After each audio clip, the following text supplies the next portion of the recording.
Hawa ndio maadui wa mimba kwako wewe mwanamke. Yaani hawa maadui ukiishi nao automatic unaweza ukashindwa kabisa kubeba ujauzito.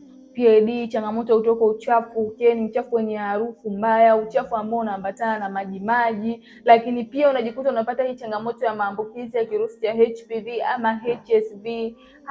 Hivi vitu vyote vinaenda kuharibu kuta zako katika via vyako vya uzazi. Ndio maana unaweza kukuta unabeba ujauzito, inafika stage miezi mitatu mimba inatoka. Hiyo tunaita ni ectopic pregnancy. Mimba inakuwa inatoka, unajikuta unapitia hii changamoto ya fibroids. Kwa hiyo hizi ni changamoto ambazo inaweza zikafika mbali zaidi na kupelekea saratani katika eneo lako la uzazi, yani saratani ya shingo ya kizazi.